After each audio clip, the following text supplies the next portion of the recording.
بسم اللہ الرحمن الرحیم۔ تمام ناظرین کو میری جانب سے محبت بھرا سلام۔ السلام علیکم ورحمۃ اللہ وبرکاتہ۔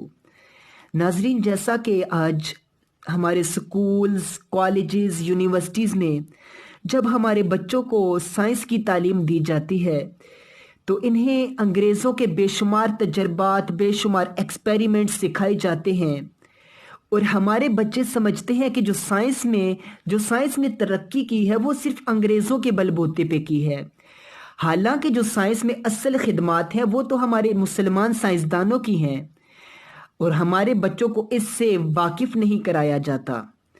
آج کے اس موضوع میں ہم مسلمان سائنسدانوں کی سائنسی خدمات کے حوالے سے ہی بات کریں گے۔ اس موضوع کو ہم نے 2 حصوں میں تقسیم کیا ہے۔ پہلی ایپیسوڈ میں ہم آپ کو مسلمان سائنسدانوں کی فزکس کی فیلڈ میں خدمات جو ہیں وہ بتائیں گے، اور دوسری ایپیسوڈ میں مسلمان سائنسدانوں کی بائیولوجی کی فیلڈ میں خدمات کو بیان کیا جائے گا۔ تو آج کے موضوع میں آپ کے ساتھ مسلمان سائنسدانوں کی فزکس کی خدمات کے بارے میں بیان کیا جائے گا۔ آپ سے گزارش ہے کہ اپنی توجہات کو میری جانب مرکوز رکھیے گا۔ تو اب موضوع کی ابتدا کرتے ہیں۔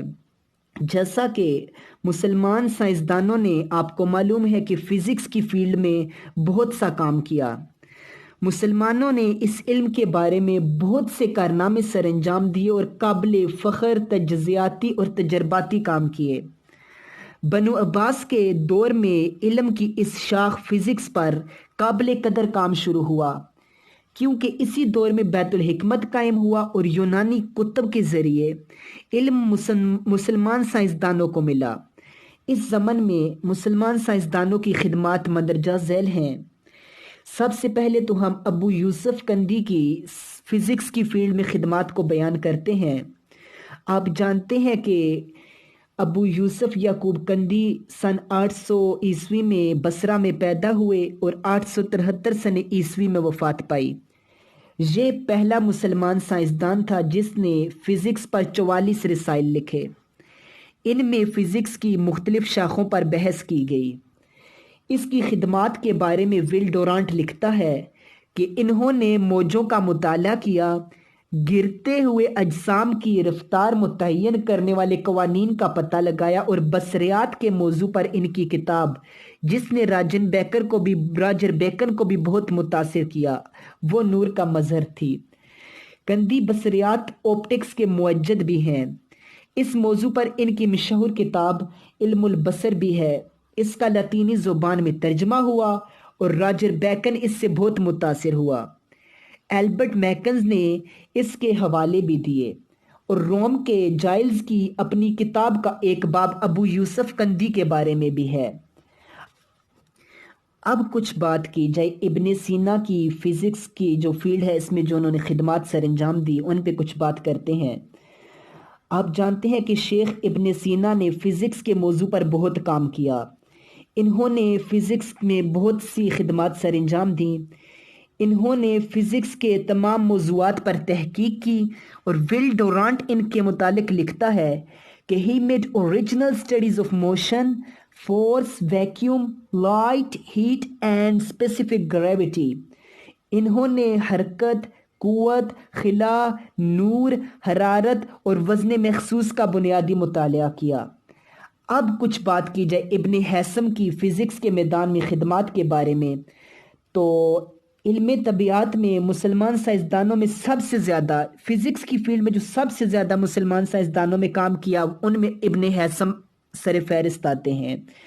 ابن حیثم سن 965 عیسوی میں بصرہ میں پیدا ہوئے اور 1039 عیسوی میں قاہرہ میں وفات پائی۔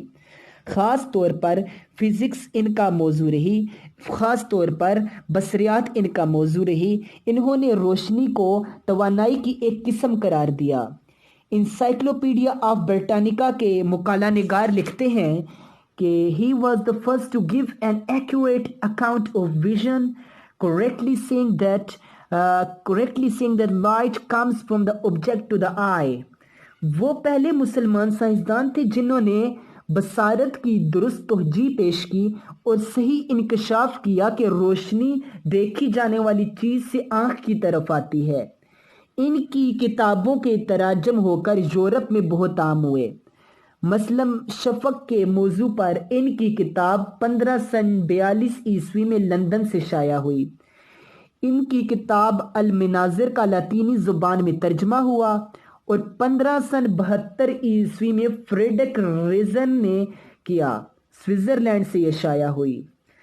یہ ڈارک روم کے موجد بھی ہیں، جس سے تصاویر اتارنے کا عملی مظاہرہ بھی ہوتا ہے۔ اس کے علاوہ انہوں نے روشنی کے انعکاس اور انعطاف پر بھی بہت کام کیا۔ ناظرین، اب کچھ بات کی جائے نصیر الدین توسی نے جو فزکس کے میدان میں خدمات سر انجام دی، ان پر کچھ بات کرتے ہیں۔ آپ جانتے ہیں کہ نصیر الدین توسی نے ابن ہیثم کے کام کو آگے بڑھایا، جس میں انہوں نے ابن الہیثم کے نظریے کی تائید بھی کی۔ آپ نے تحریر المناظر لکھی۔ اس کے علاوہ آپ نے مباحث فی الاقاص الشاعات کے نام سے بھی کتاب لکھی تو اس میں شعاعوں کے انعکاس اور انعطاف پر بحث کی گئی۔ آپ نے آنکھوں کے موتیا کے بیماروں کو ان کی آنکھوں کے سامنے سیاہ دبے نظر آنے کی توجیہ بھی کی۔ ان کے علاوہ ابو بکر برکات بغدادی، عمر خیام، الفارابی، قطب الدین شیرازی، احمد بن موسیٰ، محمد بن زکریہ رازی نے بہت سا فزکس کی فیلڈ میں کام کیا۔ اور آپ جانتے ہیں کہ موجودہ دور میں ڈاکٹر عبدالقدیر خان نے بہت زیادہ کام کیا اور پاکستان کو اللہ کے فضل سے ایٹمی قوت بنا دیا۔